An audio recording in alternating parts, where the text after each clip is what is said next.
Hi friends, it's Miss Kendra. Today at story time, I have more from my 5-minute storybook. Today, we're going to start off with reading Rumpelstiltskin. Alright. Once upon a time, there was a poor miller who had just one daughter. She was very beautiful, and he told many people about her. One day the king rode through the village. The miller desperately wanted to impress the king. "Your Highness, my daughter is very pretty and smart," he said, but the king took no notice. "She can also spin straw into gold." The miller lied. "Your daughter must be very clever. Bring her to the palace tomorrow so I can see for myself," demanded the king. The miller didn't dare disobey the king, so the next day he brought his daughter to the palace. The king led the girl to a room filled with straw. On the floor stood a little stool and a spinning wheel. "Spin this straw into gold by tomorrow morning, or you will be thrown into the dungeon," said the king. Then he left the room and locked the door. The poor miller's daughter sat down on the stool and gazed at all the straw around her. She wept bitterly at the impossible task before her. All of a sudden the door sprang open and in came the strangest little man she had ever seen. "Why are you crying?" he asked. "I have to spin all this straw into gold before the morning, but I don't know how," replied the girl sadly. "If you give me your pretty necklace, I will spin the straw into gold," said the strange little man. "Oh, thank you," gasped the girl, wiping away her tears and handing over her necklace. The little man sat down in front of the spinning wheel and set to work. All night long the little man spun, and by morning the room filled with reels of gold, and just as suddenly as he had appeared, the strange man disappeared.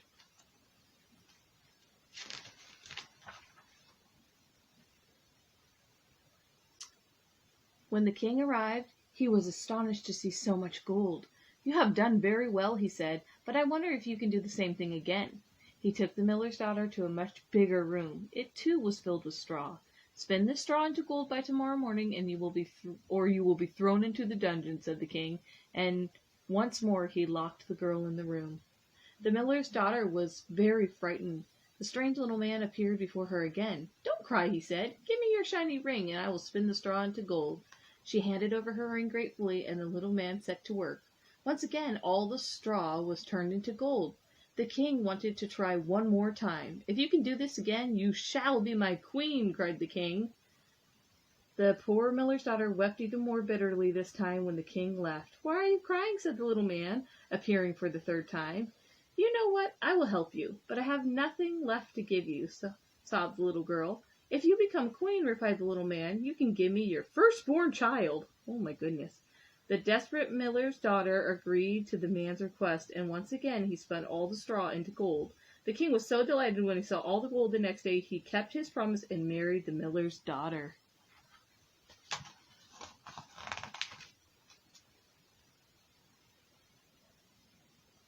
The new queen was very happy and soon forgot about the promise she had made the strange little man who saved her from the dungeon.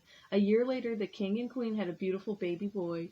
Late one night the little man appeared in the queen's bedroom as she watched over the sleeping baby. "I'm here for your baby," he said, "just as you promised." The queen was horrified. "Oh, please take all my jewels and money instead," she begged. "Not my son." "No," replied the little man, "you made a promise, but I will give you 3 days. If in that time you can guess my name, then you will keep your baby."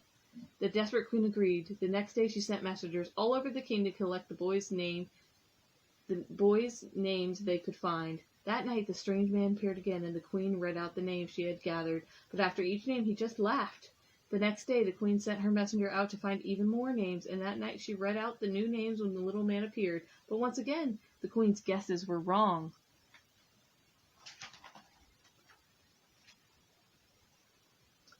On the third day the poor queen was in despair. It was getting late by the time her last messenger returned. "Your Highness, I haven't found any new names," he said, "but as I was returning through the forest I saw a little man leaping and dancing around a fire singing a song. It went like this: 'The queen will never win my game, for Rumpelstiltskin is my name.'"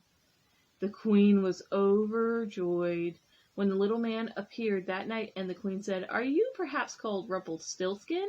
The little man was furious. He stamped his foot so hard it went through the floor. Then, pulling out his leg until he was free, he stomped out of the room and was never seen or heard from again. And the king and queen and their son lived happily ever after.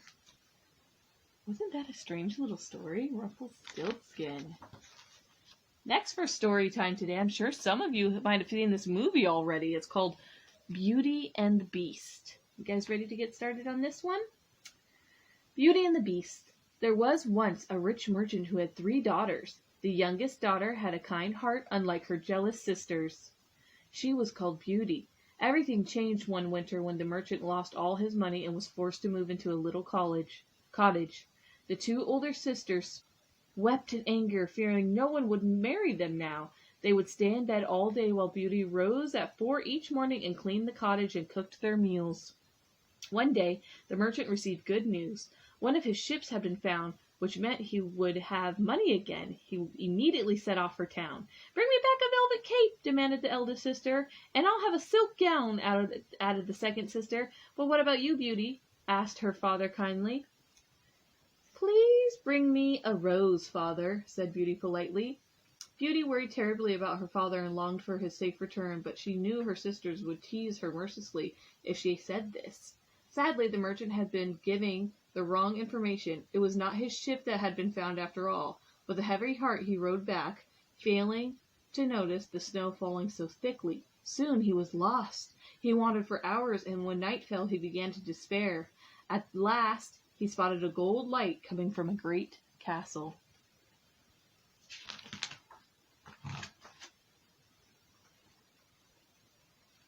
Pushing open the door, he found himself inside a dining hall where a fire blazed and a table was laid for one person, but there was no one to greet him.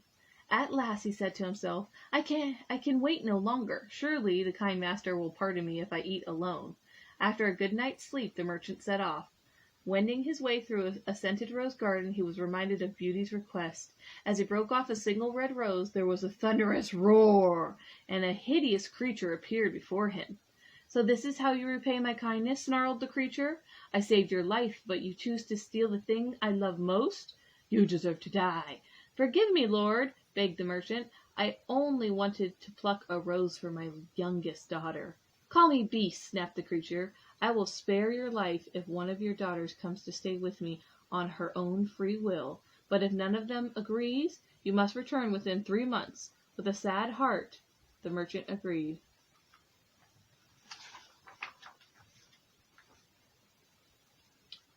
On hearing her father's story, Beauty persuaded him to take her to the Beast's castle.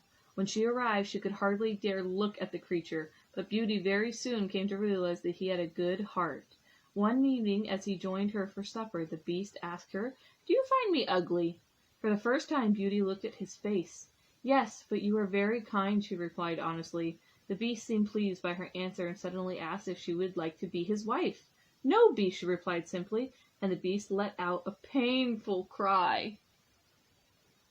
As the time passed, Beauty came to enjoy her life at the castle. She had everything she needed. A sign of his love for her, the Beast gave Beauty a magic mirror to show her what was happening at home.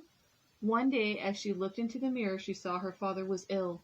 "I must go to my father," she told the Beast. "If you let me leave, I promise I will return." Heartened by these words, the Beast agreed. "Take your mirror with you," he said, "and remember, if you do not return in 1 week, I shall die of grief."